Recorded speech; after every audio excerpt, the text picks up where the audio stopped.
ગુજરાતમાં બેટી બચાવો અભિયાનની જોરશોરથી જાહેરાતો કરવામાં આવે છે અને બેટી બચાવો આંદોલન હેઠળ ઘણા જ કાર્યક્રમો યોજવામાં પણ આવે છે, છતાં ગુજરાતીઓની માનસિકતા હજુ પણ જૂનવાણી જ છે।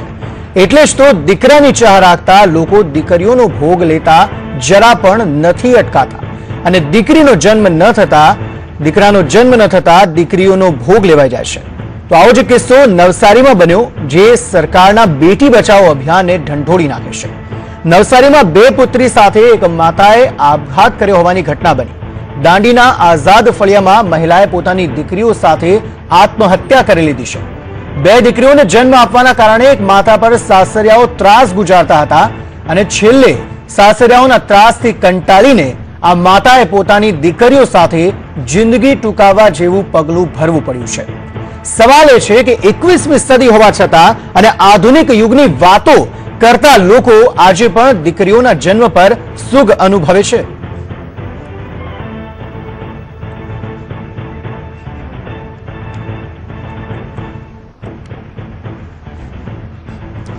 તો आज अंगे વધુ માહિતી આપવા માટે ચેનલ હેડ વિવેક કુમાર ભટ્ટ જોડાઈ ગયા છે। વિવેકજી, આજે પણ આધુનિક જમાનાની વાતો ભલે થતી હોય, પરંતુ આજે પણ જે કિસ્સો પ્રકાશમાં આવ્યો છે તે ખૂબ જ ચોંકાવનારો છે। દીકરીના જન્મ બાદ સાસરિયાઓ દ્વારા જે ત્રાસ આપવામાં આવે છે અને ત્યારબાદ જે માતાએ પગલું ભર્યું છે બંને દીકરીઓ સાથે આત્महत्या કરવાનું, શું કહેશો આપ?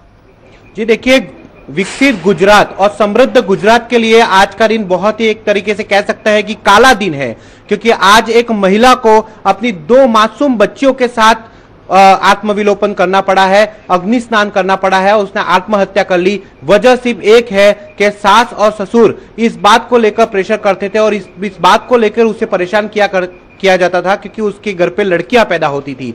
यह बेहद शर्मनाक है, बहुत चिंता का विषय है गुजरात जैसे राज्य के लिए, जहां पर समृद्धि और विकास की बातें होती हैं, जहां बेटी बचाओ की बातें होती हैं, जहां पर बेटी पढ़ाओ की बातें होती है।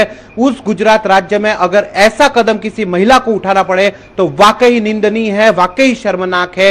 आप अंदाजा लगा सकते हैं कि उस महिला को कितना परेशान किया जाता होगा उसके ससुराल वालों की तरफ से, कि उसने अपनी दो मासूम बच्चे, एक की उम्र 9 महीने की है और एक कुछ सालों की छोटी सी बच्ची है, और ये इस महिला को इतना गंभीर कदम उठाना पड़ा कि दोनों बच्चों के साथ माता ने अग्नि स्नान कर लिया, उसने आत्मविलोपन कर लिया। और यह आरोप उसकी मां ने लगाया है कि उसके सास ससुर इतना परेशान उसे करते थे और वजह सिर्फ एक थी कि इसके घर में बेटी पैदा होती थी। तो क्या बेटी संतान नहीं है?